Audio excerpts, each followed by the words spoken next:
Hai teman-teman, kembali berjumpa dengan Kanala. Di video kali ini kita mau bahas tentang saham Mitratel, dan ini menjadi video yang memenuhi request dari teman-teman yang sebelumnya sudah banyak request soal saham ini. Nah, buat teman-teman yang mau belajar saham langsung bersama Kanala, bisa ikuti online course ini. Link pendaftarannya ada di deskripsi video ini ya. Buat kamu yang mau belajar saham langsung bersama Kanala, bisa ikuti webinar ini. Investasi saham under value dan calon multi-bagger akan kembali kita adakan pada Sabtu 30 Juli 2022. Inilah detail dari topik yang akan dibahas di webinar tersebut. Dan nantinya peserta juga akan mendapatkan rekaman sesi webinar, materi webinar, dan juga sesi tanya jawab atau konsultasi dengan Kanala ID. Untuk pendaftaran bisa langsung WA ke nomor ini atau bisa DM ke Instagram @kanalaid atau klik link di deskripsi video ini ya. Sampai jumpa di webinarnya. Jadi sebelumnya banyak yang melakukan request di Kanala untuk membahas saham. Salah satu yang sering disebut itu adalah saham MTEL atau Mitratel. Dan ini contoh-contoh requestnya. Dan di video kali ini kita akan review saham Mitratel tersebut. Apakah ini menarik dan seperti apa valuasinya, nanti kita bahas lebih lengkapnya. Anyway, kalau kamu punya pertanyaan bisa sampaikan di kolom komentar atau bisa request juga, nanti yang terpilih akan kita bahas di video-video Tanya Kanala. Mitratel atau MTEL ini merupakan anak usaha dari Telkom Indonesia. Mitratel ini merupakan bisnis yang bergerak di bidang penyewaan menara dan juga bisnis-bisnis lain terkait menara. Jadi ini merupakan anak usaha Telkom yang khusus bergerak di bidang penyewaan menara.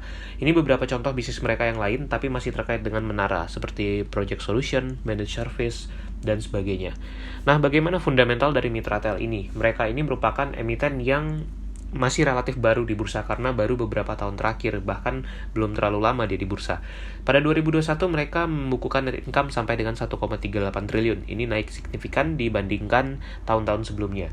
Dan revenue-nya pun cukup lumayan, mencapai angka 6,8 triliun. Ini gambaran profitabilitas mereka. Gross margin-nya cukup tinggi, bisa 47% lebih, dan net profit margin-nya itu mencapai 20%-an. Jadi ini cukup menarik sebenarnya dari sisi profitabilitas. Nah, kalau kita lihat dari balance sheet pun total asetnya juga terus bertumbuh. Untuk debt to equity ratio-nya sepertinya itu masih di bawah 1 karena ekuitasnya masih lebih besar dibandingkan liabilities yang mereka punya. Dan ini gambaran kinerjanya pada kuartal 1 2022. Di 3 bulan pertama 2022 mereka sudah membukukan pendapatan mencapai 1,8 triliunan dengan laba tahun berjalan mencapai 459 miliar.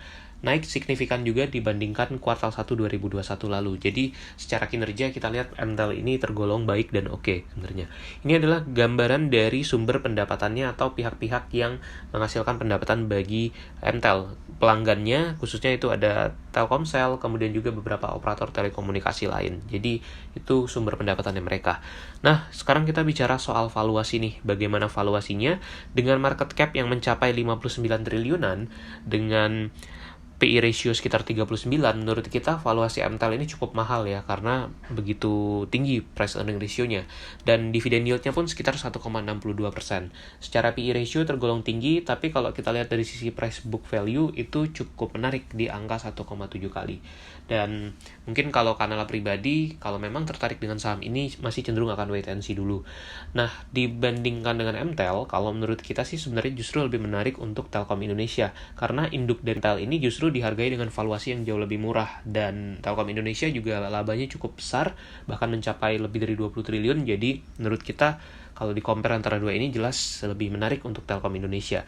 Ini gambaran dari komposisi pemegang saham MTEL itu mayoritas sekitar 71,8% dikuasai oleh PT Telkom Indonesia dan baru sisanya oleh pihak-pihak lain. Jadi kalau misalkan pilih nih, kita lebih prefer untuk Telkom sebenarnya di antara dua ini. Kendati demikian, secara fundamental oke, dan itu dia review dari Kanala. Semoga bermanfaat, jangan lupa untuk subscribe ya.